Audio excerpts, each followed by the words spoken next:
어제부터 이제 시편 강의가 시작되었는데요. 오늘은 시편 2편 말씀입니다. 시편 2편의 저자는 다윗입니다. 우리가 잘 알고 있는 다윗인데요. 이 시편 2편의 말씀을 이제 다윗 왕이 어려울 때에 지었다라고 이야기하고 있습니다. 여러분, 이 다윗 왕이 어려움 끝에 마지막에 이제 많은 고난이 있었지만은 또 많은 어려움이 있었지만은 그래도 마지막에 이제 왕위에 오르지 않습니까? 거기에 대한 이제 기록이라고 말씀드릴 수가 있죠. 그런데 오늘 흔히 이 2편 말씀은 이제 다윗의 일생을 빗대어서 다윗이 지었지만은 이제 성경학자들이 얘기하기는 이제 이 시편 2편 말씀은 장차 오실 메시아 곧 예수님을 예표하고 있는 시다라고 말하고 있습니다. 예수님의 출생과 또 고난과 영광을 얻는 그 내용들이 다 기록되어 있어서 이제 장차 오실 예수님에 대해서 예표한 시다라고 이야기하고 있는 것이죠. 여러분, 오늘은 거기에 이제 초점을 맞추어서 이제 메시아, 장차 오실 세상 군왕에 대한 경고와 오실 메시아라고 소 제목으로 적혀 있는데요. 성경을 보면요, 거기에 초점을 맞춰서 말씀을 나누고자 합니다. 여러분, 영국을 가다 보면요, 영국은 이제 버스가 2층으로 되어 있잖아요. 근데 이제 2층에 있는 그 버스에 우리나라처럼 이제 광고문이 붙어 있는데 한 날에 영국 전역에서 이런 광고문이 붙었대요. 아마도 하나님은 없을 것이다. 그러니 이제 걱정하지 말고 당신의 인생을 즐겨라라는 광고 문구를 붙었다고 합니다. 여러분, 이상하게도 세상 사람들은요, 하나님과 또 예수님에 대해서 이야기를 하면 부정적이고 또 핍박하는 것들이 왕왕 있습니다. 이것은 아주 옛날부터 있었던 일이죠. 이것에 대해서 우리 물론 기독교인들이 잘못한 부분도 있지만은 실상을 보면 그렇지 않다는 것이죠. 지난해에 이제 코로나가 발생하기 전에 이제 기독교 사회봉사단에서 이 노숙인에 관해서 이제 노숙인의 봉사에 대해서 조사를 했는데 이 노숙인들이 기거할 수 있는 시설을 제공하는 것을 종교별로 이렇게 조사하다 보니까 기독교가 한 62%고요. 그리고 불교가 9%고 천주교가 5%래요. 그러니까 우리 기독교인들이 보이지 않는 곳에서 많이 섬기고 봉사하고 헌신하고 있다는 거죠.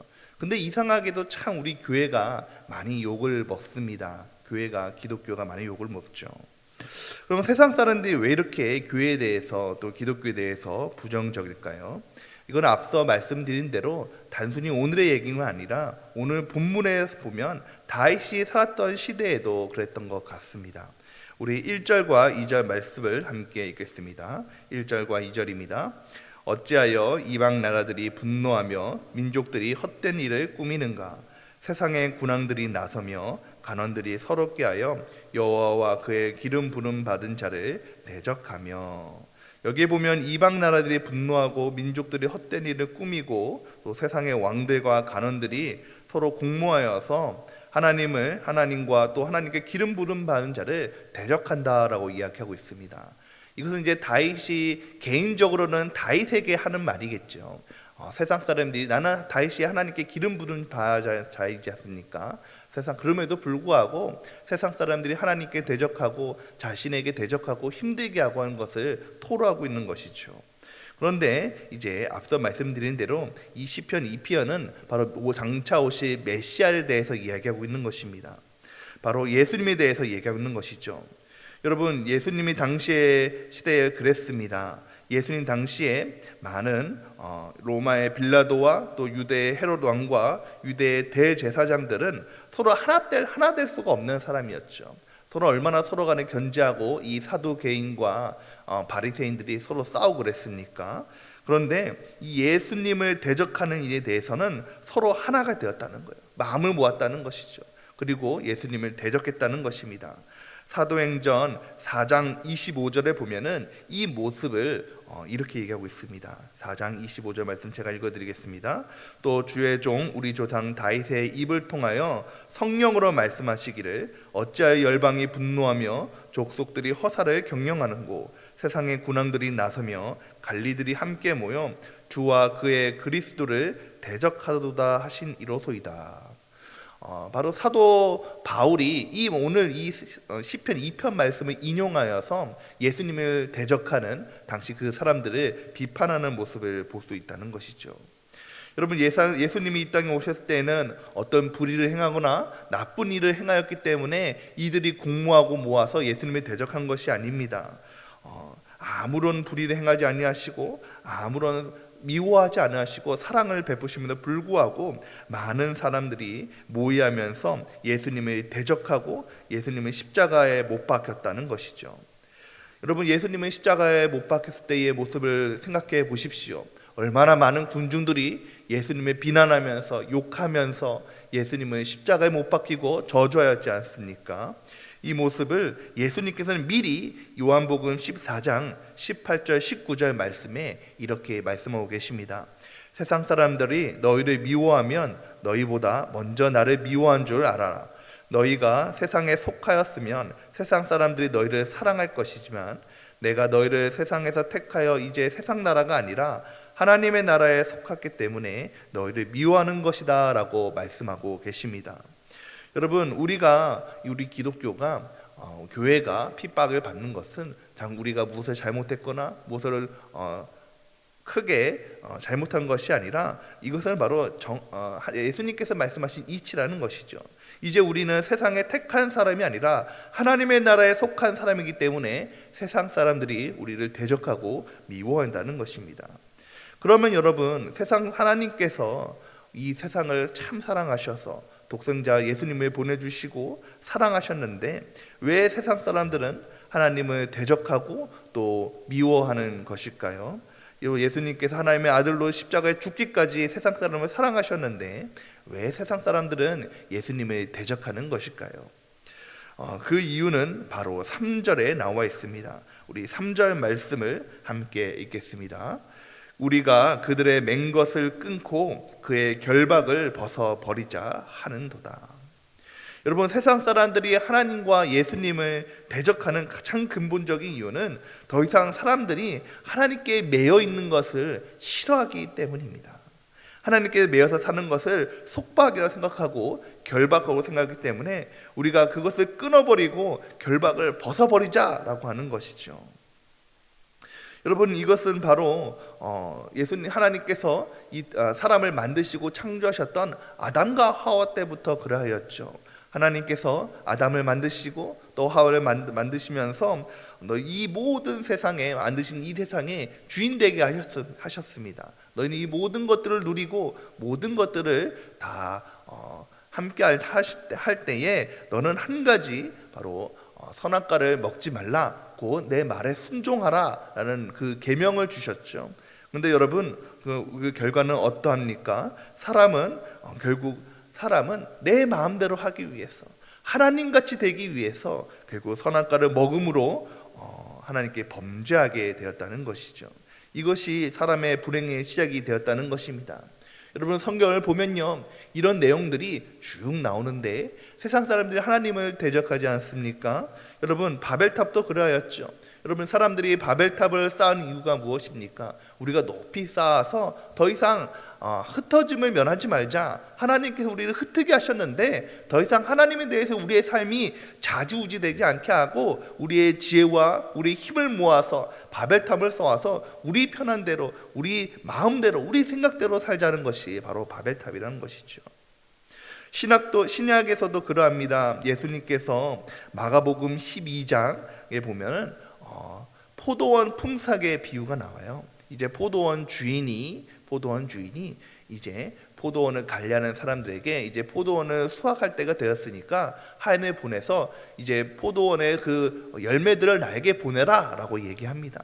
그런데 이제 그 포도원의 이제 포도원을 지은 농사꾼들이 얘기를 하는 것이죠. 야, 우리가 이 포도원을 우리가 차지하자. 우리가 함께하자라고 하면서 주인이 보낸 하인들을 때리고 보내고 하다가 마지막에는 이 주인이 아들을 보내잖아요. 야, 내 아들을 보내면 이 사람들이 존중하며 그를 이렇게 높일 것이다라고 내 말을 들을 것이다 얘기했는데 이 하인들이 어떻게 공모합니까? 야, 이 사람은 상속자니까 이 아들을 죽이고 우리가 이 포도원을 차지하자 하면서 이 아들을 죽이는 비유를 말씀하지 않습니까?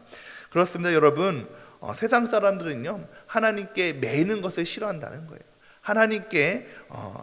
하나님께서 주시는 함께 하신다는 것을 매임이라 생각하고 속박으로 생각하고 오히려 하나님이 없는 것이 우리에게 자유고 우리에게 평안이다라고 이야기합니다.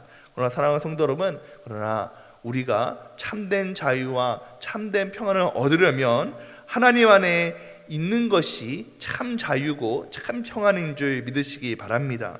내 마음대로 살려고 하고 내 뜻대로 살려는 것이 오히려 평안과 기쁨이 되는 것이 아니라, 자유가 되는 것이 아니라 하나님 안에 있을 때에, 우리가 하나님 안에 그 안에 함께 거했을 때에 그것이 우리에게 참 자유가 되는 것이고 평안이 있는 것이죠. 이렇게 사람이 자기의 마음대로 살기 위해서 하나님을 대적하고 하나님께 예수님을 대적한다는 것입니다. 그런 모습을 볼 때에 하나님께서 이런 모습을 보시고 어떠한 반응을 보이십니까? 우리 4절 말씀을 함께 읽겠습니다. 4절 말씀입니다. 하늘에 계신 이가 웃으시며 주께서 그들을 비웃으시리로다. 여러분, 하나님의 말씀하신 이 모습을 보고, 사람들의 이 모습을 보고 첫 번째 반응은 비웃으셨다는 것입니다. 여러분, 하나님 보시기에 얼마나 이 사람들의 모습이 가짜으시겠어요? 하나님께서 지으신 피조물이고 하나님이 보시기에는 아무것도 아닌 존재가 하나님을 대적하고 하나님께 우리가 하나님을 떠나자라고 이해하는 모습을 볼 때에 얼마나 하나님께서 한심해 보이고 비웃으시겠습니까?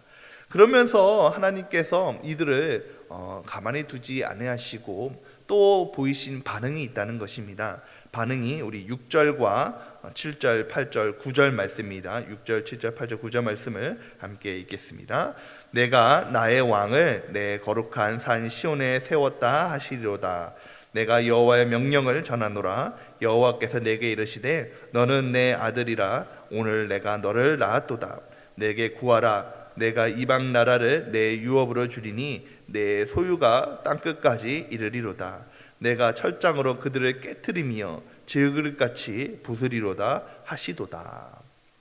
여러분, 하나님께서 이제 이들에 대해서, 이 제약된 이 세상에 대해서 이제 이것을 깨트리기로 마음을 먹으셨다는 것입니다. 그러므로 해서 한 왕을 세우시죠. 6절 말씀에 보면 한 왕을 세우시죠. 그리고 그 왕에 대해서 뭐라고 말씀하시냐면 7절 말씀에 너는 내 아들이라. 오늘 내가 너를 낳았도다 라고 말씀하고 계십니다.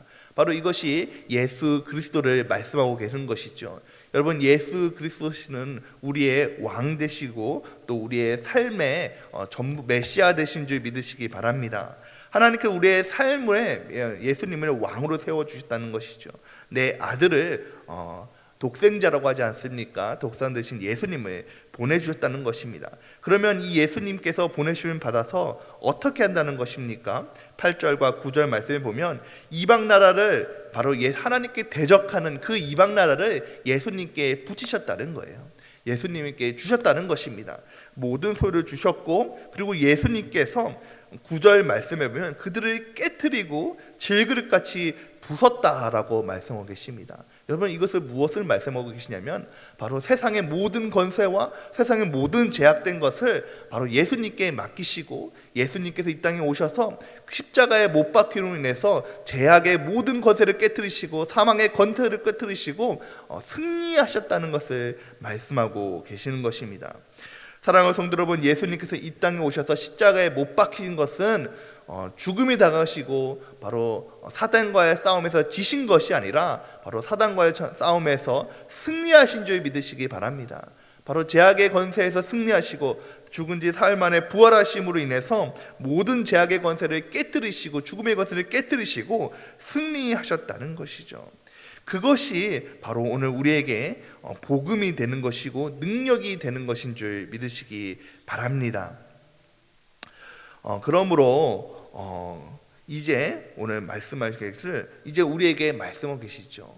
무엇입니까? 9절까지 말씀으로는 이제 예수님은 내가 이 땅에 보내셨다. 그러므로 너희는 택하라는 것입니다. 우리 10절과 11절, 12절 말씀을 함께 읽겠습니다. 그런즉 군왕들아 너희는 지혜를 얻으며 세상의 재판관들아 너희는 교훈을 받을지어다. 여호와를 경외함으로 섬기고 떨며 즐거워할지어다. 그의 아들에게 입맞추라. 그렇지 아니하면 진노하심으로 너희가 길에서 망하리니 그의 진노가 급하심이라. 여호와께 피하는 모든 사람은 다 복이 있도다. 하나님께서 예수님을 이 땅에 보내심으로 해서 제약의 모든 것을 깨뜨리신 것을 보았는데 너희는 교훈을 삼으라는 것이죠. 이제 너희는 어떻게 할 것이냐? 너희는 택하라는 것이죠. 여호와를 경외함으로 섬기고 떨며 즐거워할 것이냐? 그의 아들에게 입맞출 것이냐? 그렇지 아니하면 너희가 그 길을 떠나서 너희 마음대로, 그럼에도 불구하고 너희 마음대로 다 살 때에 진노하심으로 너희가 그 길을 망함을 당할 것이냐? 선택하라는 것이죠. 사랑하는 성도 여러분, 오늘 우리는 하나님의 은혜로 말미암아 하나님의 예수 그리스도를 영접함으로 하나님의 자녀가 된 줄 믿으시기 바랍니다. 그럼으로 인해서 이 세상의 모든 권세와 모든 어려움과 모든 환난이 우리에게 온다고 할지라도 우리에게 최후 승리가 있는 것은 바로 예수님께서 이 땅에 오심으로 모든 죄악의 권세를 이기시고 승리하심으로 우리가 그 예수님을 경외하고 섬기고 그의 아들에게 입맞출 때에, 섬길 때에 오늘 12절 말씀처럼 여호와께 피하는 모든 사람은 다 복이 있도다, 그 말씀처럼 우리 믿는 모든 성도는 하나님께서 예비하신 복이 있고 승리하심이 있는 줄 믿으시기 바랍니다. 그러므로 오늘 사랑하는 성도 여러분, 오늘 말씀을 가지고 적용할 때에 여러분, 우리의 삶 가운데 고난이 있습니다. 어려움이 있습니다. 이건 뿐만 아니라 우리 교회도 마찬가지죠. 우리 코로나 시대를 맞이하여서 교회를 대적하고 교회를 어렵게 하고 교회를 힘들게 하는 세력들이 있습니다.